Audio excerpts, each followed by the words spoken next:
Yang Berhormat Kotak Melaka. Poin betul. Secara dasarnya saya menyokong RUU pindahan Akta Insolvensi ini. Mengikut statistik daripada Jabatan Insolvensi, kita boleh lihat sejak tahun 2019 hingga April 2023, terdapat 34,043 kes bankrupt. Manakala jumlah kes yang ditadbir setakat April 2023 ialah sebanyak 264,127. Oleh itu, pindahan ini akan memberi kesan yang positif dan tepat pada masanya kepada mereka ini dan mampu memberi peluang kedua kepada mereka untuk bangkit dalam kehidupan mereka. Akan tetapi saya ingin mengambil kesempatan ini untuk membangkitkan beberapa pertanyaan dan cadangan mengenai RUU ini dan juga isu bankrupt. Isu yang pertama yang hendak saya bangkitkan adalah mengenai punca bankrupt. Saya merujuk kepada statistik daripada Jabatan Insolvensi mengenai sebab bankrupt dari tahun 2019 hingga 2023. Di mana punca utama bankrupt ialah pinjaman peribadi iaitu 49% dan seterusnya pinjaman perniagaan 17%, sewa beli kenderaan hire purchase 11% dan sebagainya. Jelas bahawa punca utama bankrupt adalah kerana kegagalan melunaskan hutang peribadi iaitu hampir separuh daripada semua kes. Ini adalah amat membimbangkan kerana statistik pinjaman peribadi ini adalah berasingan dengan pinjaman perniagaan, kad kredit, perumahan, sewa beli kenderaan dan sebagainya. Maksudnya, separuh daripada bankrupt disebabkan pinjaman peribadi, bukan kerana pinjaman perniagaan atau kredit kad. Saya memohon penjelasan lanjut daripada Menteri, apakah jenis pinjaman peribadi yang dimaksudkan ini?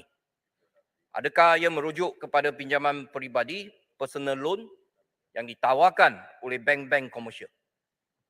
Kita perlu mengkaji dengan lebih teliti. Apakah jenis pinjaman peribadi ini? Apakah sebab orang ramai mengambil pinjaman peribadi? Kekhawatiran saya adalah pinjaman peribadi ini adalah produk yang ditawarkan oleh pihak bank secara terlalu agresif. Seperti mana yang kita sedia maklum, setiap minggu seseorang itu mungkin menerima beberapa panggilan daripada beberapa bank yang menawarkan pinjaman peribadi. Pagi ini, Puan Speaker, saya juga terima email daripada company e-wallet, di mana dalam email tersebut dia kata, do you know that you can borrow up to 20,000 and make repayments in up to 24 months dengan izinnya. Dengan begitu mudah saja email kepada anda dan stepnya senang saja.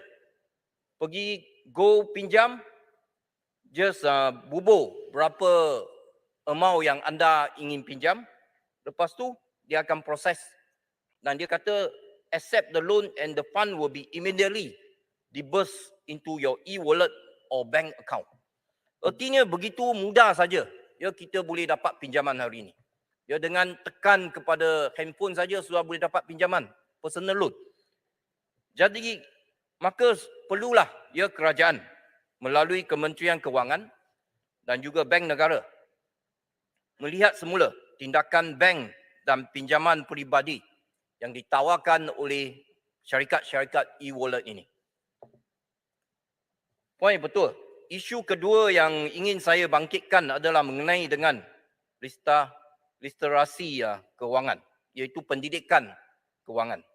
Dalam usaha menandangi isu bankrupt ini, khususnya dalam kalangan orang muda, pendidikan ataupun knowledge kewangan adalah amat penting.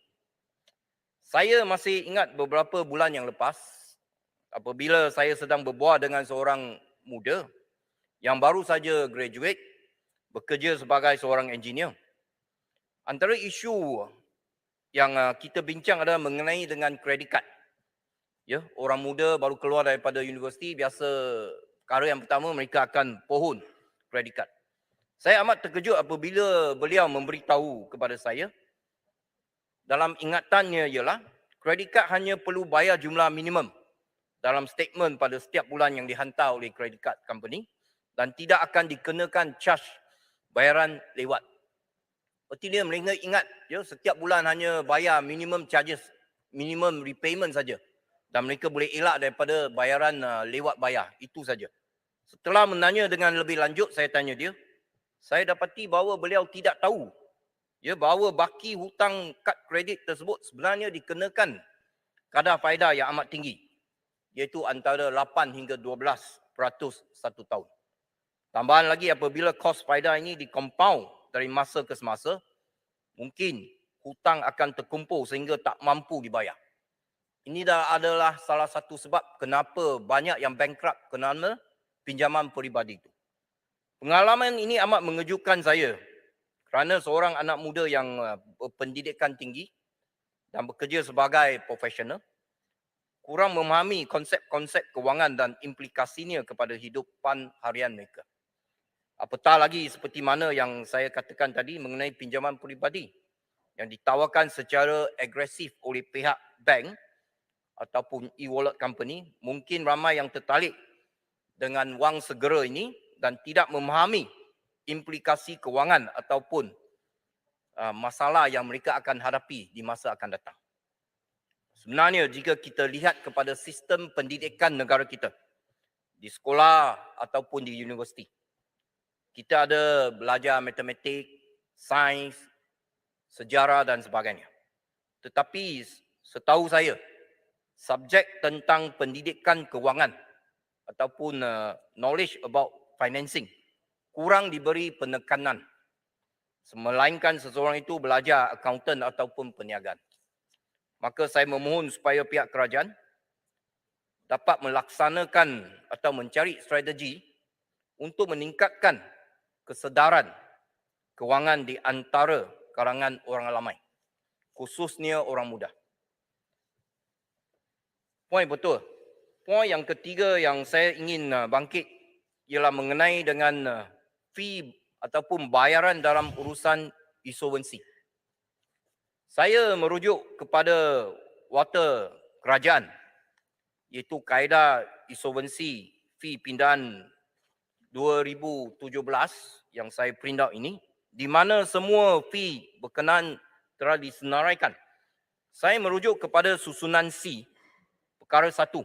Ya, saya sebagai contoh, saya ingin menarik perhatian menteri, di mana kadar bayaran 5 hingga 7% dikenakan terhadap aset-aset bersih penghutang selepas menolak bayaran-bayaran kepada pemihutang. Pada pendapat saya, kadar bayaran 5 hingga 7% ini amat besar dan tinggi dan membebankan mereka yang jadi bankrupt. Terutamanya apabila kes ini melibatkan mereka yang menghadapi kesukaran. Mereka sudah tak boleh bayar, sudah bankrupt. Lepas tu apabila mereka nak selesaikan, tolak semua aset bersih, perlu bayar lagi bayaran 5 hingga 7%. Jadi mereka dikenakan tindakan insolvensi dan terpaksa menjual aset-aset untuk melunaskan hutang. Tetapi pada akhirnya proses ini, mereka mempunyai kelebihan, kalau mereka mempunyai kelebihan aset bersih, dikenakan bayaran 5 hingga 7%. Bagai kata pepatah, jatuh ditimpa tangga. Maka saya memohon agar kerajaan mengkaji semula dan menurunkan kadar bayaran 5 hingga 7% ini dan juga pada masa yang sama, semua bayaran-bayaran lain dalam water ini supaya dapat meringankan beban mereka yang menghadapi masalah bankrupt ini. Last point, point yang terakhir, puan yang dipertua. Dalam usaha kita nak membantu mereka yang bankrupt ini, kita juga harus berfikir dari sudut pemihutang. Supaya kita jangan memberi satu gambaran kepada mereka sehingga mereka tidak ada keyakinan untuk memberi pinjaman kepada mereka yang ingin meminjam. Ya, contohnya bank. Ya, kalau kita lah hari ini kita dalam usaha kita nak bantu mereka yang bankrupt, tetapi pada masa yang sama juga kita perlu memastikan ini tidak dilakukan terlalu longgar.